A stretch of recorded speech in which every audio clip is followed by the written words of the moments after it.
After over 400 hours of working time, I just finished one of the most complex and beautiful projects I have ever made. So I know it's a bit abstract, but that sculpture is now installed in my home. But I have to be honest with you, the install did not go quite as good as I let on in the last video. So in this final video, I'm gonna show you what exactly went wrong while also answering a ton of your questions that you've had through the whole series. Oh, and did I mention that we're gonna be flushing all of the random objects that you guys asked for? No!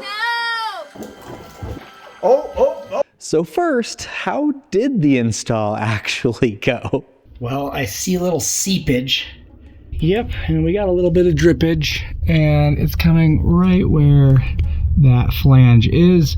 And that's probably because the previous day it slipped off the board and likely ruined that wax ring. So here we are, but that is definitely not all of the story, because I actually found water higher up where the bidet is. And that's not good because this project took 4 months. So I reset this sculpture with a new seal because we apparently have different things to test. Let's do a few flushes.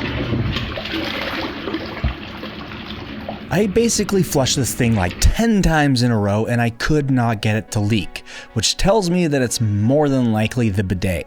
But through a process of elimination, I actually found where it was coming from. This thing's actually pretty cool. It unclips and slides forward, and there she is, right there. So I of course dug a little deeper, did a little bit more testing, and ended up finding one single little tube that had an issue. There she is, you little freaking twerp. And this probably happened because I had to bend those tubes in order to get my 3D printed inlet installed. But she is now fixed and not leaking at all, so I'm glad it was somewhat easy. What's up, you come to help? So I officially have a dragon sculpture bidet toilet installed in my home permanently. I think it goes without saying that we should probably see what this thing can handle. So the last thing I'm going to be flushing is actually prehistoric, so make sure you watch till the end. So since this is a walnut bidet, I think the first one should be walnuts, shell and all.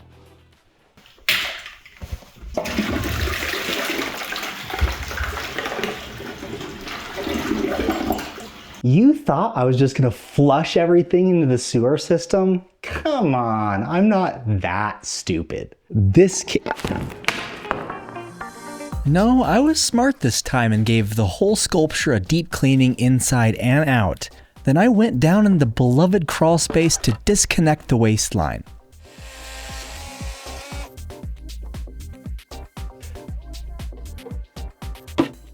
And this is actually what happened to those walnuts. It did it! Oh my gosh, that I probably need a bigger bucket. I was hoping I could use smaller buckets because I didn't want to have to lift out 5 gallons worth of water every single time. And that's because I'm gonna reuse this clean water to water the plants so I don't waste it. Quick disclaimer though, do not flush anything abstract down your toilet. You will cause tens of thousands of dollars worth of damage. We are trained professionals and we have a very specific scenario. All right. All right, honey. You are gonna be shunned to the land down under. Here I go. Oh, I know. All right, your job is to sit right here and you are gonna yell at me and let me know whether it made it or not. Okay. Here's a fun one. Hot dogs that are on fire. This is lighter fluid. How do they not light, dude? Okay, have it your way then. Hot dogs with toilet paper lit on fire. There we go. 3, 2, 1.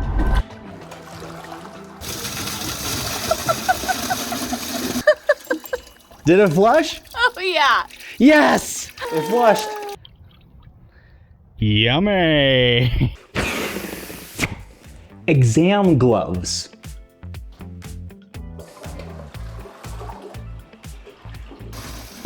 Ooh, that looked promising to me. How'd we do? We got 2. Sweet. Is that how many you sent? Yep. Nice. Looking good so far. Which is funny because a lot of you were wondering if this thing would even work. And to think, you actually doubted my 3D printed valves, which ended up working pretty decently during the initial tests, besides flushing way too much water. But that could have been fixed with a simple edit to the 3D model. Why 3D print the tank parts as opposed to buying conventional ones from a hardware store? Why not just use a readily available flush valve and fill valve? Question, why didn't you just buy a fill and siphon valve? Did you at least make the internal standard sizes so if you pass away in 20 years and the toilet survives you, the future owner can get repairs rather than some simple standard toilet part being impossible to replace and take the amazing functional artwork to worthless heavy junk? And yes, actually I did make everything industry standard just in case I totally failed that mission. And ultimately I decided to buy a push button model mainly because I was so tired after over 400 hours that I was too exhausted to design anything else and 3D print it. So you built the freaking Rolls Royce of toilets and decided to put a lawnmower engine inside of it? A lawnmower engine? I'm not usually the hater, but that just seems so counterintuitive. I get the idea of wanting to build every aspect, but man, just buy the parts that these billion-dollar companies manufacture millions of that have been proven to work over extended periods of time. But what I should have done is put a lawnmower engine in it. You are freaking genius. All right, here's a fun one. A camera that I saran wrapped.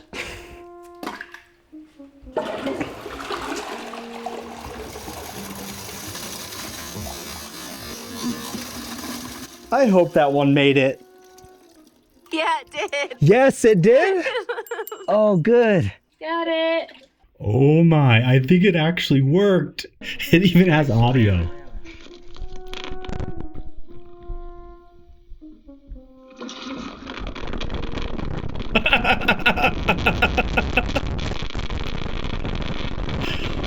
Wow. That is... Oh, there she is. So I know that wasn't the most profound footage, but you can't say we didn't do it. Trust me, they're gonna get harder, but the next one is a peeled banana. That's pretty big.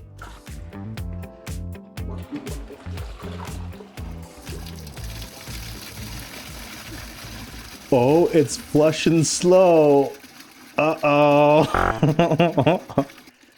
Did we just clog the toilet with a banana? You know what's funny? I don't even think I got a plunger. I gotta move this whole full bucket. And you flushed twice without telling me. Pretty heavy. Oh man. 4 gallons of banana water. You want some? Yes, please. We don't have a plunger anywhere.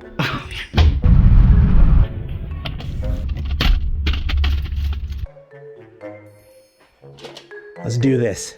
Obviously, this will be a first.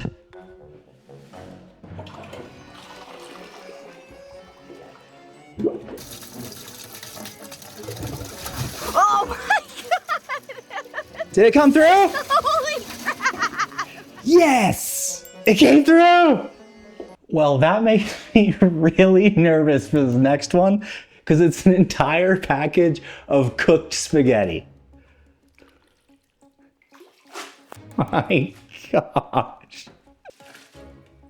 Oh gosh, it's a lot. I'll be honest.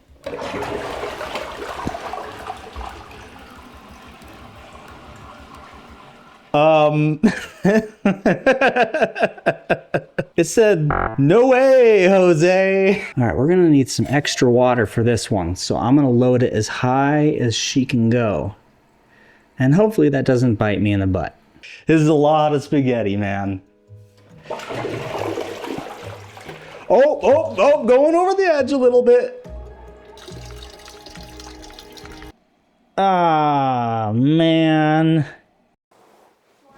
Okay, well, I think you can tell that did not work. So what about a half carton of spaghetti?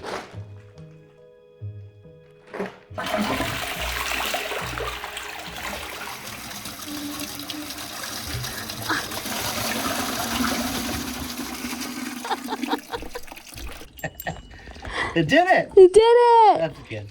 And while we're on the topic of torture testing, this is my overhead door for my shop. And this is the overhead door on the other side of the shop. And I don't know if you can hear it, but these things get tortured by the wind constantly where I live. And that wind pushes on these doors, opening up these seals and letting cold air in during the winter. And these gaps also let in hot air, rain, bugs, and whatever else there is during the summer. And the garage door on my house is even worse. It's rattly, and it's worse when the winds are stronger. This is just from the wind right now.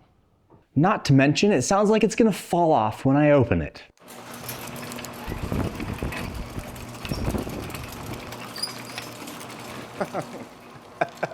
So, to solve this dilemma specifically in my shop, I reached out to the company Hinge. It's simple. They make these incredibly smart hinges that are different than any others that you can get because they're spring-loaded. They're also made from a thick gauge of powder-coated steel, as well as made and patented in the US. They make it incredibly easy to install yourself with the provided instructions that also show you what to look at for compatibility. Watch this. Let's compare the old hinge to the new green hinge. And I think it speaks for itself. It's thicker, more robust, actually protected, and it has a lifetime warranty, by the way. So we can tell that these will probably never be replaced again. A few reasons you might want these are, first off, energy savings. Whether you have a shop with overhead doors or whether it's a garage attached to your house, these will make a better seal and make the temperature more stable. By the way, as I go, I'm just reading the numbers on each hinge, which tells me where it needs to be installed. Other reasons that these might be beneficial for you is to make the operation of your overhead door a lot smoother. And I'll show you here in a minute how much quieter this door opens and closes. It's pretty insane. After all, no one wants their door to sound like it's about to fall off, especially if you have a fancy car or some nice tools in there. So let's test this thing. I would say that's an incredible improvement compared to something like this. Perfect timing because the wind is blowing really hard out there and these hinges are holding strong. There is absolutely no gapping happening. This entire second door only took me about 8 minutes or so. Smooth, operator. And that's with dropping the wheel twice. Another one? And of course, I have a link in the description if this inspires you, and it supports the channel as well. Well, that was quick. I should probably buy those for my house garage doors now. And thank you, Hinge, for providing a solution to the energy problem in my shop. Do you want to take a turn now? I think I'm pretty cozy down here. Okay. All right, so next up is a massive toilet paper bundle. Bring me the toilet paper, sir. Oh, thank you. I'll take that. Thank you, Bubba's. He is just so good. All right, that's way more than you had ever used. Let's see if it works.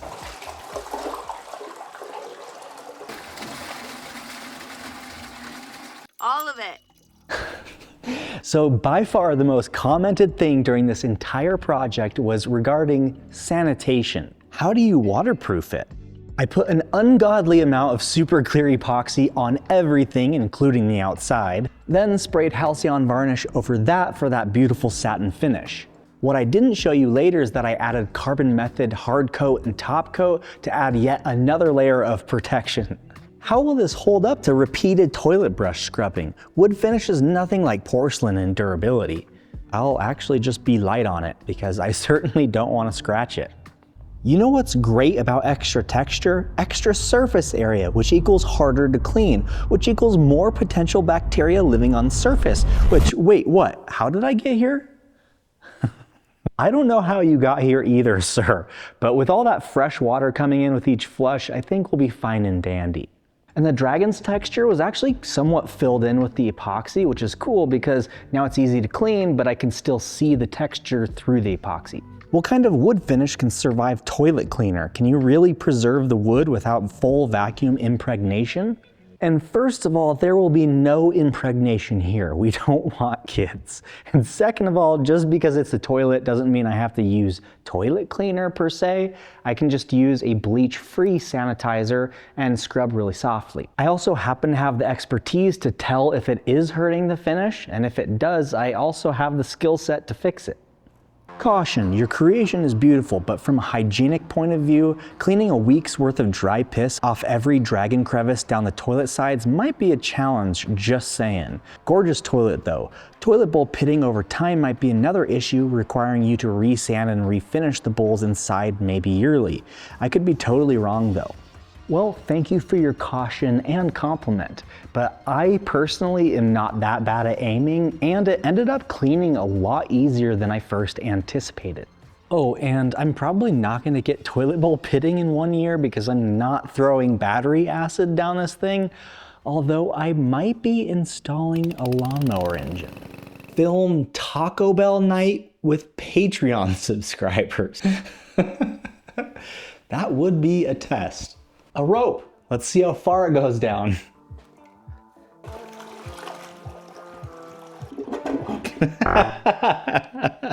It turns out the rope is a little too stiff for this.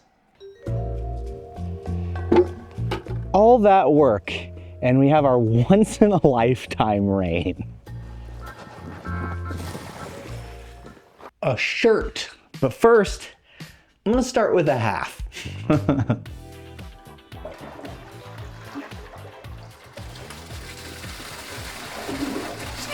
Woo!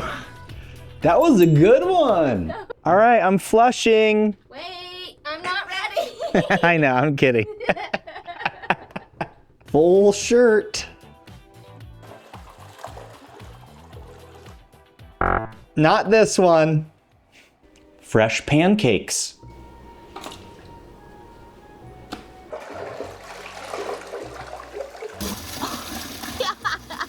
No problem. Oh yeah. It smells delicious in here now. Golf balls.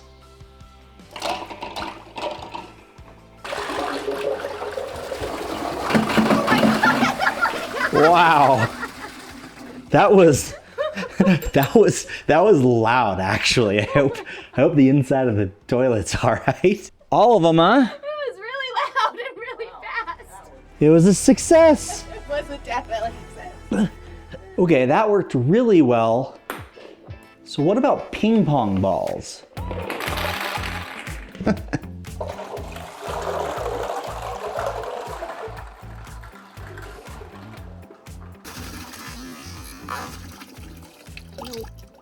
Any? Nope. Yeah. Not a one. Those ones are really hard, man. They are just so buoyant. Wait, and then she said that one came down? Yeah, one came down, but it was pink, so it blended in with the bucket. I didn't see it.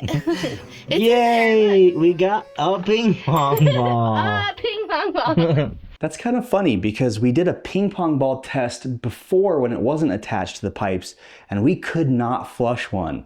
And now we can flush one. So I guess attaching it to the pipes makes it flush better. So there were numerous problems throughout the project that I just did not have time to put into the video. And one of those was the seat sensor. Even though I did thorough testing at the beginning to see if that sensor would go through a 1/4 inch of walnut, when it was all said and done and I got everything put together and sealed, it didn't work.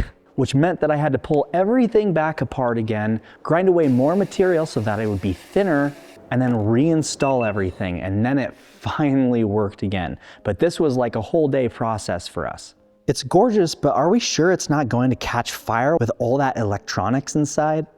Funny question, actually. My thought process through it was, first, I bought a reputable bidet in the first place, and that basically covers 50% of the risk. Additionally, the heated seat only reaches about 97 degrees Fahrenheit, and everything is separated by several layers of fiberglass and epoxy. So if these bidet electronics were safe for the original plastic housing, then they're certainly going to be safe now. How do you account for wood movement? Or how are you going to get around the wood expanding and contracting at different rates? So this is actually a very good point and a good catch, and I thought long and hard about this at the very beginning of the project. I made sure that all of the grain in the entire sculpture is running the same direction lengthwise from front to back, even the tank, the seat, and the bidet housing. So everything will expand and contract in the same directions without causing impedance and cracking. And secondly, since I used layers of kiln-dried walnut rather than a huge tree stump, everything is well dried throughout, and each layer helps reinforce the next layer by alternating where the joints are stacked. That's why modern microlam beams are so structurally stable and strong. So how many weeks will this last?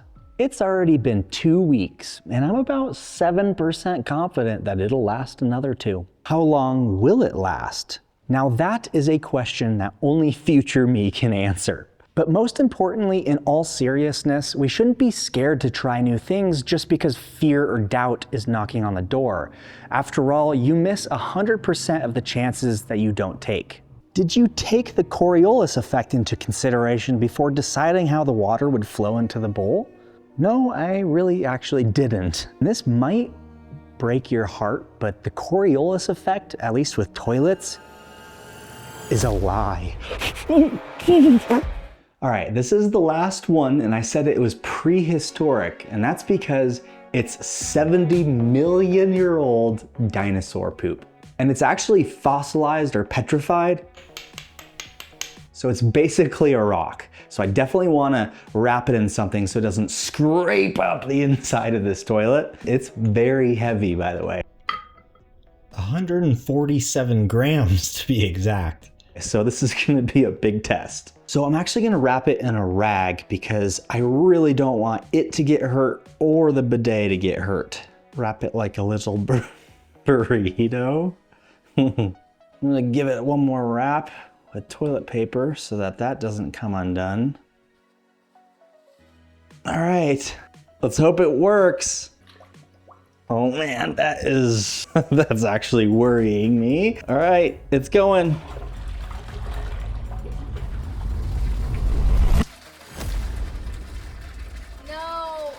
No! Are you telling me I got a 70 million year old fossil stuck in my toilet? We're going for another flush, and I'm gonna plunge it.